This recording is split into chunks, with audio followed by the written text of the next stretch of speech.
GM, just a quick one before we get going. So, as you know, the Blockmates podcast is for informational and entertainment purposes only. Certainly shouldn't be considered as financial advice. We have absolutely no idea what we're talking about half the time. So, any investment decision you do make should be based on your own research and your own understanding of the risks involved. One more thing as well, there's around 50% of people who listen regularly who aren't subscribed yet. So, if you please could just do us a favor and hit the subscribe or the follow button or the like button, helps content grow, helps us grow, helps it reach more people like yourselves, and it means the world to us as well. So that's the last I'll ask of you. So yeah, let's get to the episode. Okay, welcome back. We've dragged Willem from Botanix in from his extremely busy shipping schedule. So apologies for doing that, but we couldn't have waited any longer to get you guys in here because we've been following for a long time, been having a lot of conversations, and I think it's about time that the world was aware about what you guys are going on. So how have you been? Doing really well. We've been very busy. Like we've been shipping, building. It's insane how fast you can ship and build during a bear market. Like the focus is so much there. So it's incredible to see everything that was in your head and in designs really get built and actually work. So doing really well. Thank you. Yeah, you're definitely getting no distractions in these markets. There's absolutely nothing going on apart from some, as we said before we came on, some pudgy penguins and some friend tech stuff. So, what Yeah, what exactly. have you made? What have you made of that? Have you had a go at friend tech yet? Or We actually thought about it. We are about to make it. We've been too busy with the Twitter and other socials, but we're thinking about exploring it. Like it has a lot of activity. We could get some traction there, and I think it's a really good application. Honestly, I've been thinking about this decentralized social media for such a long time, and I totally feel it will happen. The question only is always like, when is it gonna happen? And so is this the one that's gonna stick? So that's really exciting. yeah, it's kind of captured everyone's mind share like nothing I've seen in a very very long time. And I don't know if that's, as we say, there isn't anything else to distract you with, and it's a space that's very attention driven and attention economy. And so I wonder if that's kind of part and parcel of it. But I suppose it's a cool consumer facing app as well that like obviously helps an awful lot. But more importantly, um, as I say, been following this for an awful long time, been trying to spread the good word across, well, to anyone who listen effectively. But can you just give us, before we get into Botanix, can you just give us a bit of background on yourself and maybe kind of where you've kind of came from to get to this point now with Botanix? And was there a clear path into where you are now? Was there a couple of obscure like twists and turns? Or yeah, I don't suppose there's a very obvious and clear path in anyone's trajectory into this space, but yeah, I'd just love to hear a little bit more on that. Yeah, exactly. I don't think anyone paths really always they imagined when they were young, oh, I'm gonna go into crypto. Never really thought that. Always wanted to be an entrepreneur though. I grew up in Belgium, lived most of my life there. There have a heavy mathematics background. Became 13 national mathematics competition, and it's actually where the name Botanix comes from because as a prize I got a book, and the book was about mathematics in nature. And so I read the book about all these golden spirals and whatever, and it kind of stuck with me. Then I ended up doing electrical engineering, which is very algorithmic and cryptography focused. So there I went into cryptography. That was like, I don't know, 2014, 2015. I didn't have the connection yet with the cryptocurrencies. That came later, but I went to like follow the cryptographic protocols. Really enjoyed that. Then I went working into chemicals actually, so a totally different path because I went in Belgium. There's not that much of technology except for chemicals. That brought me to Saudi Arabia. I traveled around the Middle East, and that's where I basically went to Lebanon and saw a lot of the protests happening. And so there was the start of the hyperinflation. You saw like people getting their money seized by the government, and that really hit me. And that's when I really fell down the rabbit hole, saw the whole macro picture and the business picture behind it. And I came into the crypto space from the Bitcoin side of things in the previous bear market. And so I was a very big believer, okay, we need decentralized sound money in the world and the changes that it will bring for a lot of people. And I still fully believe that. And then basically what I saw happening is, well, in Saudi, I applied to HBS, so I went to Boston here, still live here in Boston. But then I saw basically an explosion of decentralized applications, and now you can have like DEXs, and you can have DeFi, you can have NFTs, you can have decentralized social media, and suddenly like the world opened up, and I was like, okay, whoa, this is massive. And then basically a year ago, I was trying to figure out where this whole story fit together in the logic of infrastructure, and that's where I saw play out.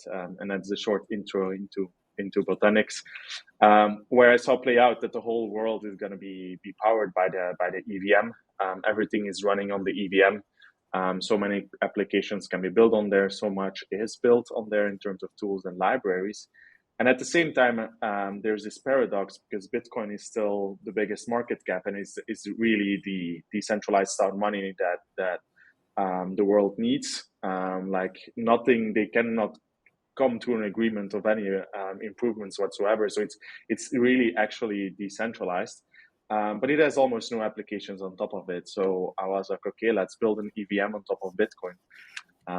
And that's where we are right now. I didn't expect me going into like very cryptography again actually in 2015 when I fully broke an encryption algorithm.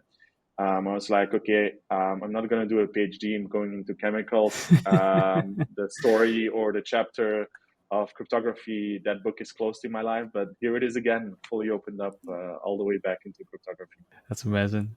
Yeah, so you touched upon it briefly there, and it was a great story. And I suppose as a normal-ish story into the industry as you could physically get, what can you give us? What's the high level? What's the sales pitch of Botanix? And I know you must have been doing this quite a lot recently, but can you just fill everyone in? I know you've alluded to it a little bit there, but it might kind of blow people's minds a little bit. So I'd love to hear it straight from the source. Yeah. So basically, the sales pitch of Botanix is I fully believe that this can be the infrastructure for a lot of applications and the financial system that we see in the world. And I alluded it to a little bit where you have the different technology battles happening in the whole crypto infrastructure. And let me explain that a little bit. On the one hand, I think you have a lot of different properties on the layer one that have reached product market fit or adoption, so to speak. And basically, when you align yourself with very speedy blockchains, you will like Solana more, for example. Or if you're a very big privacy advocate, you will align with Monero. And if you really think decentralization is the other most important thing, you will align more with Bitcoin. If you really like composability and building a bunch of applications, you align more with Ethereum.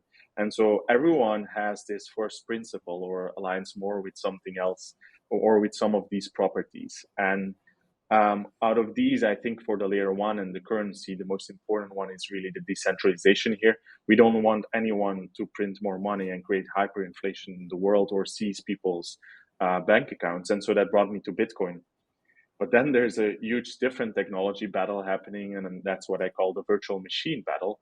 All these applications are built on virtual machines, and we've seen the EVM there. And in our mind, the EVM has basically won out that technology battle, and it's like a bit like Windows in the 80s, where basically it's a different technology battle. It's more a software layer, and Windows won out then because it had the biggest distribution and the biggest applications built on top of it. And it reminds me so much of the EVM, and so the value created on the EVM is just insanely huge. But that's the most important thing. It's the EVM. And then we're also a very big believer in building layers on top of each other.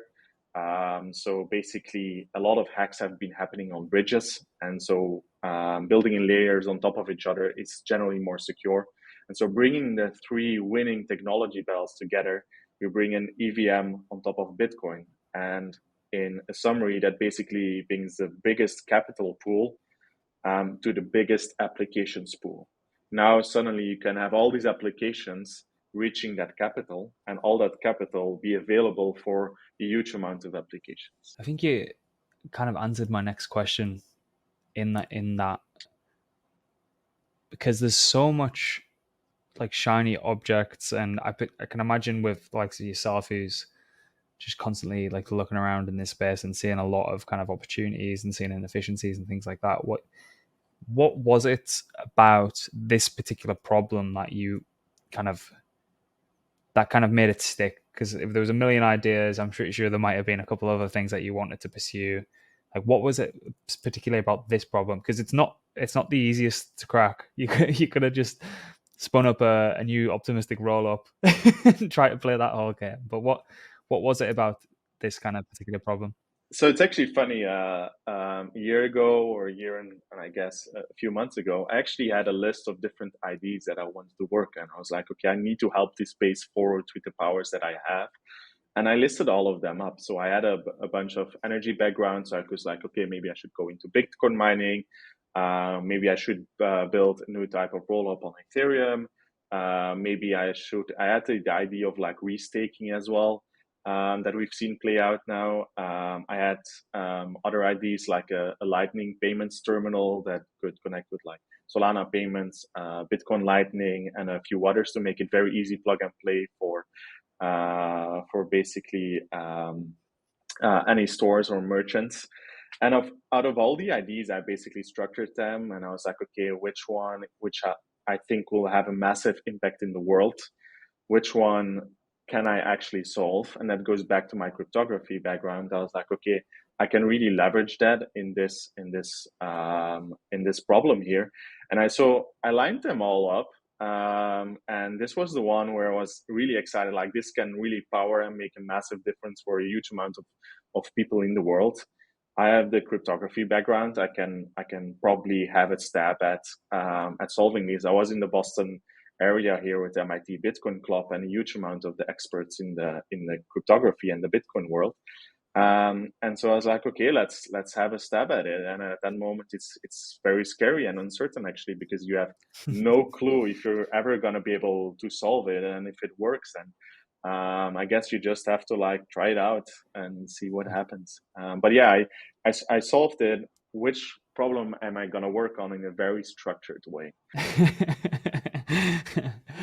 So if people they've heard Ethereum on Bitcoin, can we kind of just pick that apart a little bit? So what's actually happening under the hood? Like, what's happening at consensus? Like, how are we separating the EVM from Bitcoin network? Like, can we just kind of riff on that idea for a second?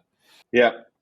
Hold me back if I go. I'll go for it. Yeah. The floor is yours. Sounds good. But basically, so we wanted to build the EVM on top of Bitcoin, which is very hard because Bitcoin is a UTXO model and the EVM is an account model. And so we went deeper, and how we solved this is what is now called the Spiderchain. That's type of layer 2 design, basically. And how it works is you run a proof of stake on top of Bitcoin. So you will stake Bitcoin on Bitcoin, and that secures the EVM. And so the interesting part is actually you can fork Ethereum itself, take the whole staking logic, take the whole EVM part, and put that on top of Bitcoin.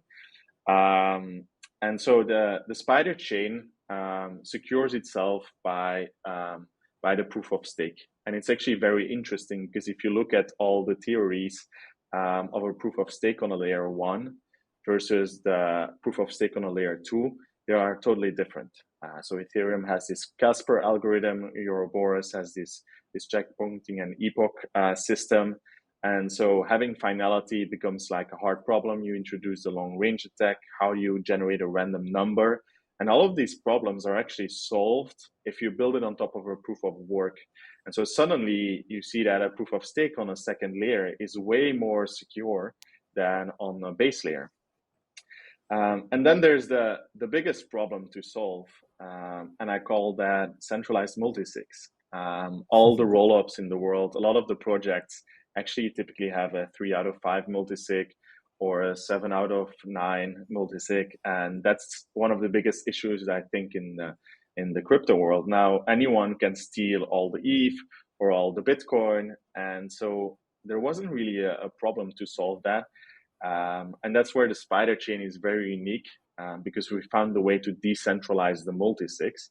Now you have your staker set of, for example, 10,000 different people, and we will create multiple multi-sigs, and you basically choose randomly 100 people from that staker set, and that secures one single multi-sig. And suddenly you have decentralized multi-sigs that secure all the Bitcoin on the second layer. And that's how you bring Bitcoin on the base layer into decentralized multi-sigs that then show up into your EVM. And the most interesting part of this design is you don't need a Bitcoin soft fork. This is possible on the current Bitcoin implementation. And the second one is it's fully EVM equivalent. So all the dApps, etc., you'll have to make zero changes to it. So all the dApps, all the things that people know and love, obviously operating out of MetaMask. I think I've seen a couple of the screenshots. And they will be paying fees in Botanix Bitcoin, if I'm not mistaken. Yeah, in Bitcoin. So all the gas fees, it's actually very mind-blowing to see. And I probably should have tried it out earlier, but suddenly you see like a Pancake Swap or a Uniswap or NFTs, and everywhere you go, you basically see Bitcoin. You'll pay Bitcoin, your gas fees in Bitcoin. And so that whole economy is suddenly possible on Bitcoin, which is very mind blowing because you expect to see ETH there. So it's very interesting. So MetaMask will work, all your wallets will work, all the dApps will work. And as you say, with EVM equivalents, any dApps are just immediately portable, and from day one, effectively, if people wanted to be there, they could be. Exactly. That's impressive. A question I like to ask founders who are about to go to the go-to-market part of the product lifecycle, and for people who are raising, is why haven't we seen this being executed in this particular way before, do you think? That is a very good question. And I've asked myself that a while because, for example, Woodstock is an EVM compatible layer 2. Now they're still centralized with a centralized multisig, but they're EVM compatible. And I think it's a massive hustle. There's no way around it. Business development is super important. I went to see Sandeep of Polygon speaking, and basically how they had their business development roadmap is incredible. And I started to realize there's a lot of science projects out there that basically have a very nice tech, but nobody knows about them. And so I think in the go-to-market, it's a hustle. Fundraising is a hustle. Go-to-market is a hustle. You'll need to talk to people. You need to convince people that this is actually a world vision that you think can happen and will happen. And then they will convince themselves, oh, whoa, yeah, I need to jump on this train.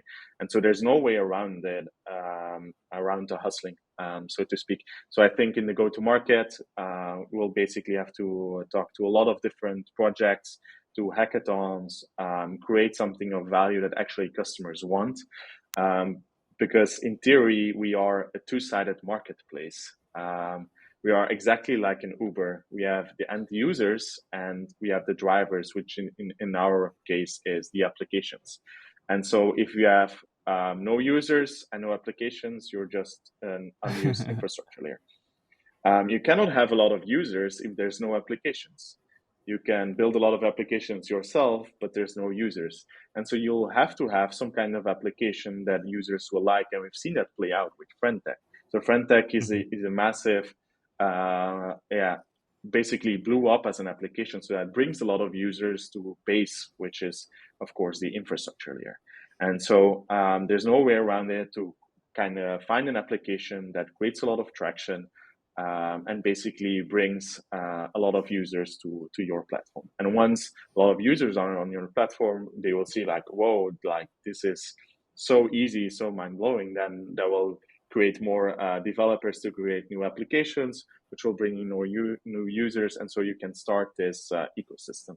But there's no way around it that it needs a lot of hustle. Did you see any recurring questions or any recurring confusion when like you were initially pitching this idea to people, and did it click for a lot of people?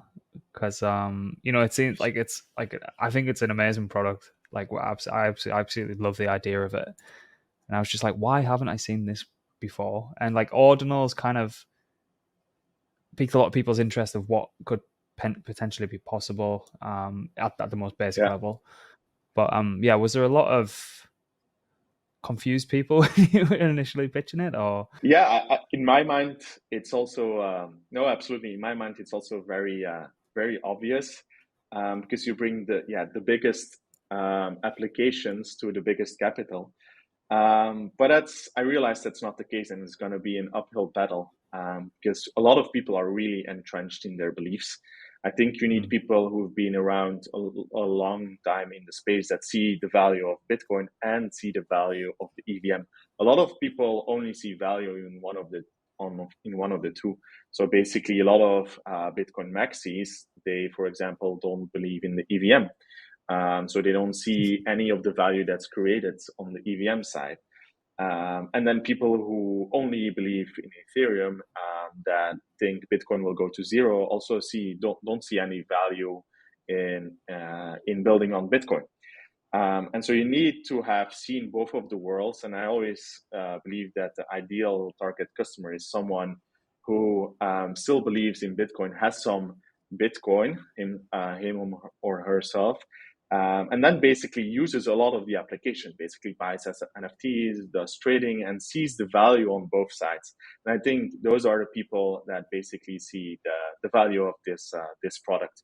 But yeah, that was definitely a difficult moment to make a lot of people see that the two worlds can actually coexist together, because it breaks a lot of traditional beliefs, so to speak. Yeah. It's like a bipartisan protocol. But it's Exactly.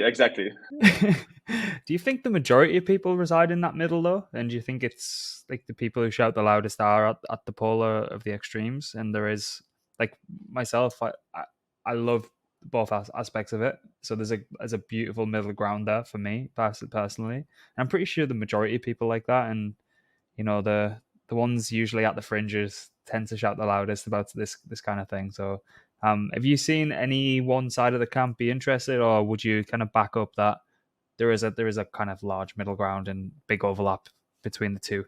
I fully agree. I think there is a big overlap between the two. I think what we traditionally see play out in social media is more the extremes, because that gains a lot of traction. That gains, like, people are interested to sometimes see the extreme views. And so I know a lot of the more Bitcoin maxis that would never publicly acknowledge this on their Twitter account, because they've built up so to speak, this account in a certain very extreme way. But privately, they say, like, yeah, this is massive. And so I think in what you've seen play out in the public is something different, what a lot of people actually personally align with. Just because, you get entrenched in your Twitter account, and like publicly saying that you are wrong is of course very hard. But I do believe that the majority of the people are actually in the middle. But it is this bipartisan way of that, just people are either in one camp or the other. And so it's going to be an uphill battle to basically let both sides see that this is possible. But I think a lot of people are actually there. Yeah, I agree. I think that's the same with any situation what's like technically polarizing, but yeah, there's a lot of sense in the middle as well. so, so Exactly. how are validators of the Spiderchain kept in check? Is it just a basic slashing principle through proof of stake? Like, is there anything you can kind of, maybe even if you want to go a little bit deeper on the technical side there, and then we can pick that apart? Sounds good. So this is actually very interesting, because I believe we have two massive crypto protocol breakthroughs. It's the decentralized multisigs that I've talked about earlier, and the second one is forward security. The big risk for any layer 2 protocol or application is that hackers can steal something of actual value. So if your layer 2 protocol gets hacked, like an Arbitrum, or anything that has a centralized multisig, they can steal all the ETH, and that's something of actual value. which is different versus the layer one. If your layer one basically is insecure, then your layer one coin or currency loses its value, so it's not worth anything. So I always say that the layer two protocol should be more secure than the layer one protocol. And so in essence, it's the basics of a proof of stake. So all the validators basically put up a stake and they have to follow the protocol. But we have designed the Spiderchain in such a way that even if you lose the majority of the stake, all the Bitcoin is still safe. So we are very much, from a cryptographic perspective, afraid of all the different edge cases. Think about the Sybil attacks, where basically someone acts like a bunch of different validators, but it's actually the same entity. We're afraid of collaboration, basically a bunch of different validators coming together, making a deal. Look, we're going to try steal all the Bitcoin. We're very much aware of all different type of attacks in the cryptography, and so we designed the Spiderchain to be secure against that. And let me come back to the forward security and how it solves that. A lot of layer 2 protocols have one big honeypot with their centralized multisig. And so you, for example, have like 5,000 Bitcoin in one multisig. And so if you can hack that, boom, that's the honeypot, right? Yeah, that's let's go for that one. Exactly. And so we saw that and I was like, okay, let's split that up in a bunch of different multisigs. And so now we will make a multisig every Bitcoin block, right? We'll make a new one. We will choose 100 random participants of the staker set and make small multisigs. So basically, so you reduce the size of the honeypot. And then a second very interesting point that comes from my cryptography background. So when I broke an encryption algorithm, my professor always used to tell me forward secrecy is the most important in encryption. And so I took that concept of forward secrecy, which basically makes sure if you have an encryption algorithm and you lose your private keys, attackers cannot decrypt all their messages. And we took that concept and applied that to the Spiderchain. And what that means forward security in the Spiderchain, because you make this multiple multisigs, if an attacker at a certain point in time gains control over the majority of the stake, actually that attacker will not be able to steal any Bitcoin in all the previous multisigs in time. You will only be able to steal Bitcoin in all the multisigs that is generated in the future. And so basically you call that forward security.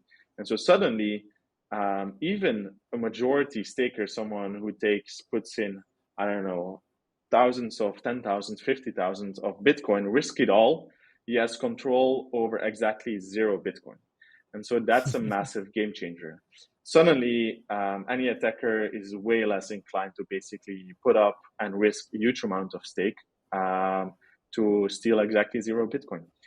And so the Spiderchain is designed really with the back in mind to be as secure and as decentralized as possible.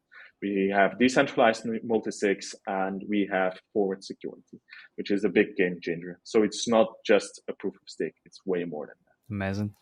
And how does that structure lend itself to UX and kind of performance? And I know that this could be like scale completely differently the more validators that you have on the network running the Spiderchain. But is there any kind of theoretical points of what you'd like to see with regards to throughput, kind of, I suppose, finality and transaction speeds and all that kind of stuff? Is there anything that you kind of theorizing around what it could potentially look like?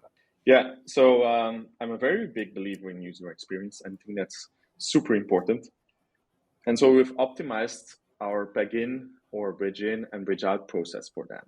So that's a separate aspect from the Spiderchain, but we made it so that basically you can bridge in from any Bitcoin wallet, from any exchange, just send Bitcoin to a certain address, and you will have that Bitcoin in your MetaMask.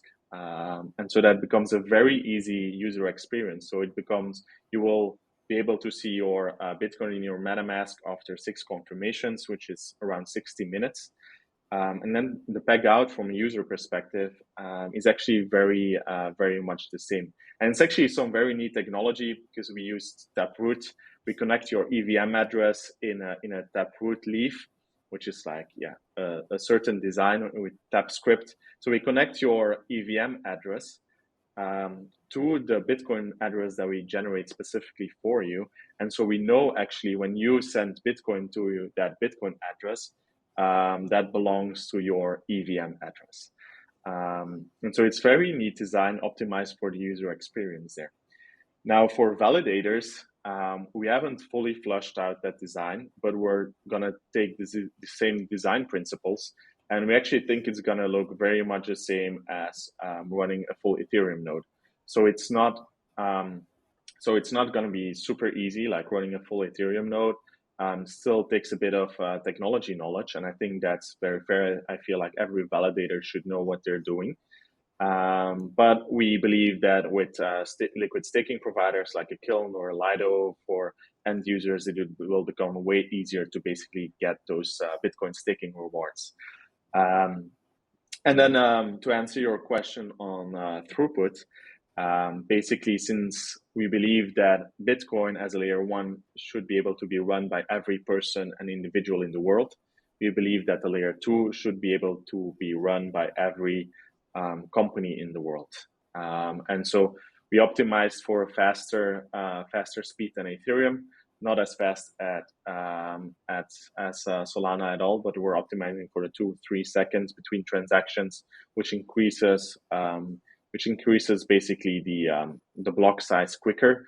But we believe, companies can run that. It takes a bit more hardware, but nothing insurmountable, so to speak. So the throughput will be faster than Ethereum.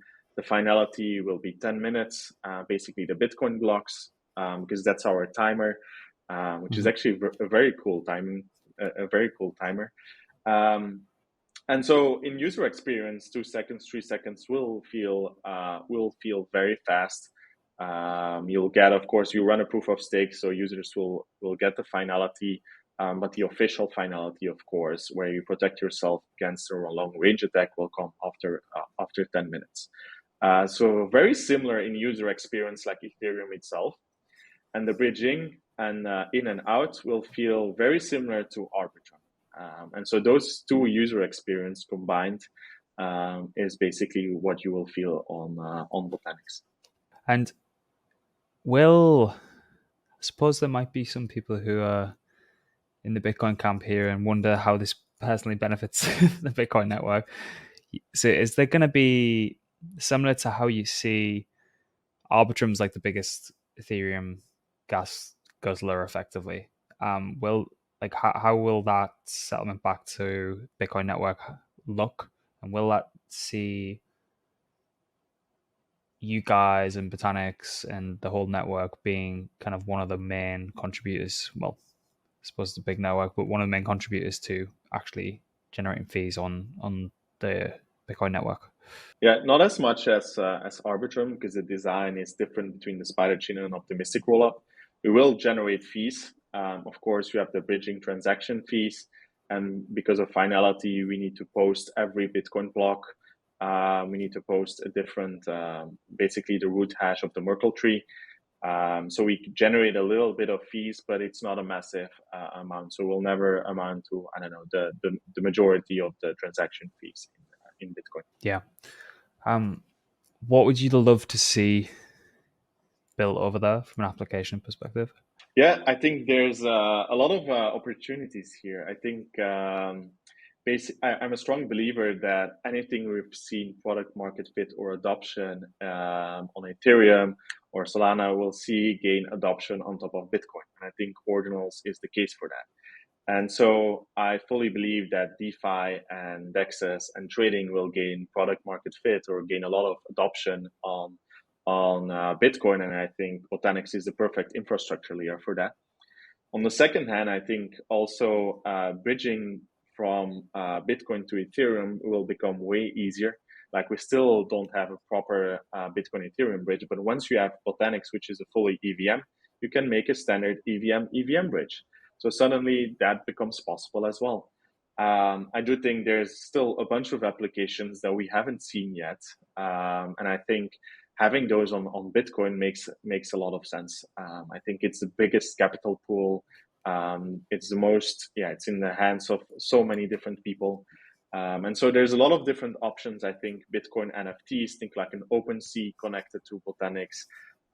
Think DeFi. We've seen basically MakerDAO is the biggest user of wrapped Bitcoin. So wrapped Bitcoin is very centralized, but suddenly you can have a MakerDAO on Botanix that uses actual decentralized Bitcoin. So that takes away that custodian risk. And that immediately opens the door to stable coins. Most of the stable coins transactions, which is actually huge in my mind. This solves a real massive use case for transactions throughout the world, and can bring that use case basically back to Bitcoin as well. And so there's a lot of different opportunities. I'm a very big believer in decentralized social media as well. So I'm not sure which one is going to be the first killer applications, but I fully believe that each of those applications eventually will play a big role. Or it might be something completely left field and what we can't even think of at this moment in time. Exactly. Yeah. This might come across as a stupid question, but I just want to pick your brain on it. So there is obviously conversation about exponentially dwindling block rewards on Bitcoin. Do you think the likes of Botanix is not a direct route out of that, but a way for, if this kind of network activity was to increase on the Bitcoin network, do you think this is a route towards that being less of a problem in the long run? And like, I'd just love to kind of pick your brain on that, because I'm not too close to the issue myself personally, but obviously I know you must spend a lot of time thinking about that sort of stuff. So no, I think this is a very big worry for a lot of people. I'm actually not super worried about it, because the security budget will run out, I think, in like 100 years. The miners know that the halving happens, and I think the more adoption of Bitcoin in the world happens, the more people will transact on the main chain. And I can only see adoption there growing. Now we had the ordinals, now we had BRC20, now you have Botanix, and the more people show up there and the more transaction will happen, suddenly basically you will see the share of the mining reward basically increase. So I think the share of the mining reward is like 20% now. Then you have the next halving, then maybe becomes 40%. And so I see these two things happening at the same time. The activity on Bitcoin is growing, transaction fees are growing, and it's a bear market. And at the same time, of course, the halving happens and the miner reward gets halved every 4 years. So in the long run, I see the transaction fees basically overtake the mining rewards. I think in 10 years from now, we won't be talking about this anymore. I think we're in this weird spot now where this might become an issue. But as more activity basically gains and the more adoption in the actual world and real use cases, I think like real transactions between countries using Bitcoin, then basically that will shift very quickly. I think the cat's out of the bag now or the genie's out of the bottle now with, I've mentioned previously, like ordinals, I think give a lot of people a fresh new look at what could potentially be possible. I know like this is completely different, but at least it gives some spark of shit, we might be able to do something really, really interesting here. And I think that's kind of kicked off where the future might be heading for it.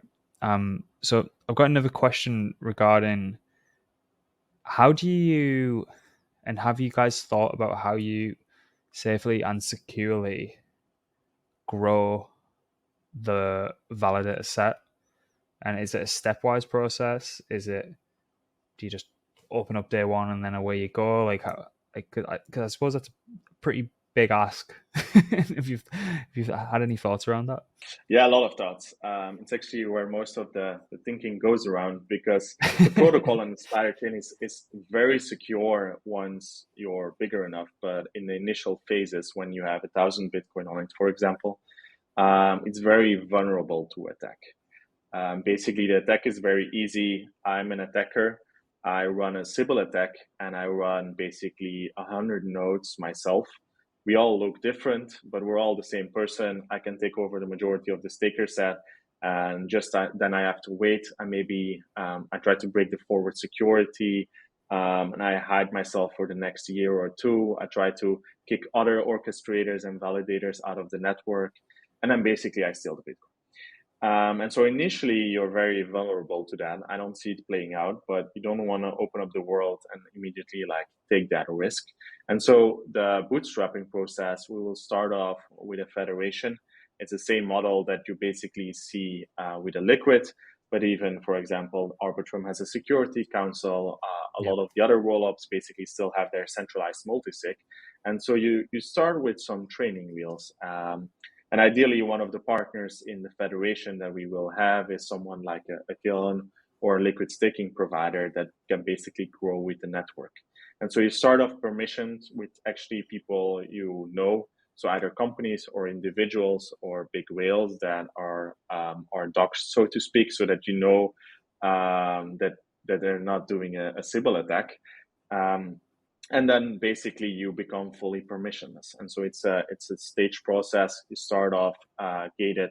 Once there's enough Bitcoin staked, I mean, the full protocol you can become permissionless, and it can do whatever basically, which is quite unique. I don't think there's any other layer 2 rollups where people can run their own validator or can run their own node. So that will be very interesting to see play out, where everyone will be able to run the protocol. Yeah, because there's certainly a lot of talk in the L2 landscape about will we ever get to a decentralized sequencer, and it kind of just gets swept under the rug because that benefits people who are professing around the whole Ethereum is the end game, and maybe it is, but like that kind of thing just slowly flies under the radar a little bit. Have you got any thoughts on that personally? I know it's a bit of a tangent, but no, I think it's a very important because I initially wanted to build a ZK rollup on top of Bitcoin,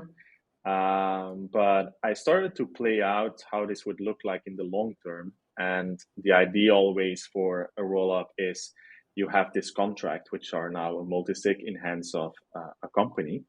And they need that because, of course, they have to do software upgrades, etc. And longer term, the idea was always, we're going to put it into an immutable contract, which also means at the same time, you can no longer upgrade the software, which is extremely risky. Like, what if a bug is found? Like, immediately you lose all the customer funds.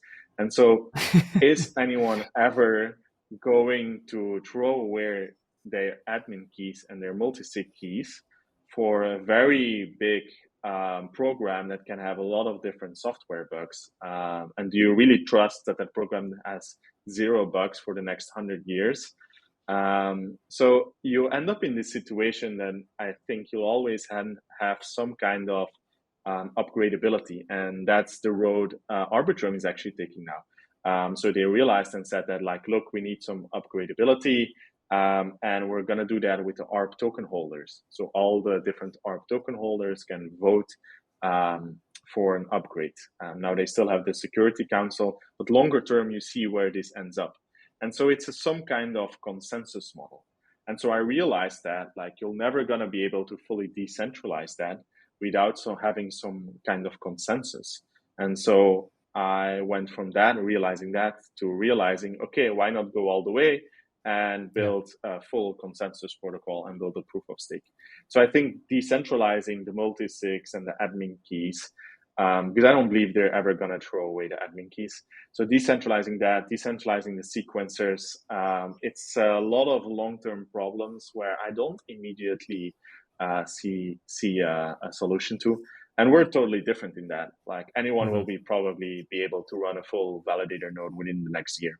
Yeah, it's an interesting one. It's catch-22 at times.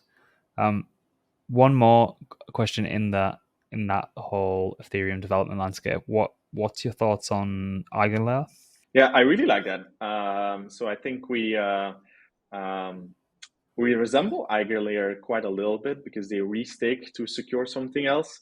We restake Bitcoin to secure something else. Now they restake to secure applications. We restake Bitcoin to secure an EVM. And so I really like that development because they also suddenly saw, like, oh, you can use new staking to secure something else. We use that same concept, but used it on Bitcoin and used it to secure an EVM. And so I really like the concept of Eigenlayer and restaking, and I think it will turn out to be a very secure way to fully decentralize those applications. It's aligning again what we talked about with the ZK rollups or optimistic rollups. You immediately decentralize an applications or something basically. So I really like that.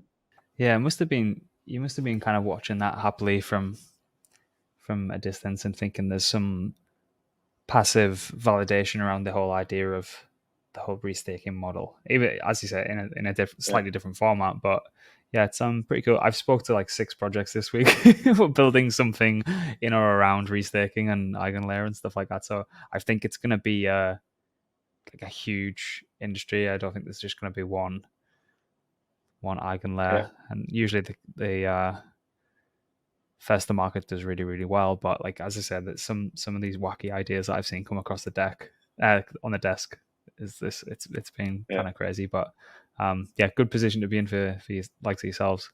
Yeah, it's always very interesting when you have a design and an idea, and you're thinking to yourself like, why hasn't anyone come up with this? And this is so new. And then basically, the longer time comes on, this gets more validation. Other people come up with different designs, but the same concept.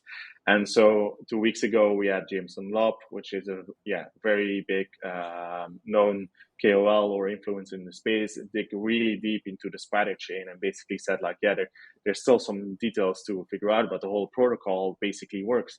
And so that's a big one where I think suddenly the design gets more and more validated by people in the world. So that's incredible. Yeah, it's amazing. Is there anything you want to wrap up with? Like what's next on the agenda? Is there anything you want to leave people with that I might not have asked in some of the questions? Like, just floor's yours effectively if you want to steer the conversation to wherever it needs to go.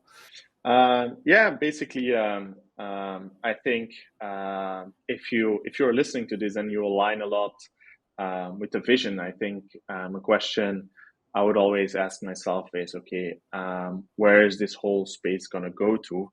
And if indeed you believe Bitcoin is going to be the big or remain the big currency, and you also believe the EVM is going to be the big currency, then why not take some of the dApps, deploy that on Botanix, and if you want to like reach out, we're here, we're happy to partner.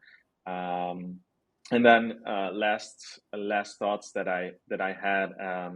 Actually this morning, and it might not be fully connected with Botanix, but it's very interesting how we see play out the modern financial system and crypto are actually very similar. So in the 1800s, you had the free banking era, and I call that the 2017 bubble with the ICOs. Everyone wanted to start a bank then and have their own currency.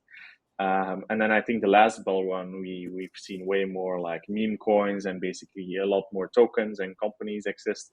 And I compare that a lot to the 1900s where everybody had their own company, had their own shares, which eventually gave rise to the SEC because they said like, now you need to apply before you can make shares and stocks. And so I had this sudden realization, and actually in crypto we're playing this whole history out again, but in a very fast pace, which is actually insane to see, like how fast everything is moving. And I hope that we have a big role to play here. Looking forward what the future brings. Maybe last update on where we are with Botanix. So we've seen the testnet that will come out in the next weeks to the public. We'll do that staged, and that's basically the moment people can start deploying dApps, play around, see what works, and then by the Bitcoin halving, we should have a very good view on the mainnet, and let's see how that plays out. Amazing. Well, I'd say we'll be covering you guys as much as physically possible, and if there's a point in the near future, whenever you guys think it'd be good to jump back on, then just let us know and we'll do it again. But thanks for jumping on. I really, really appreciate it. And congrats for getting to where you are now. And I look forward to seeing what happens in the future. Awesome. Thank you. Thank you for inviting me over. Enjoyed it.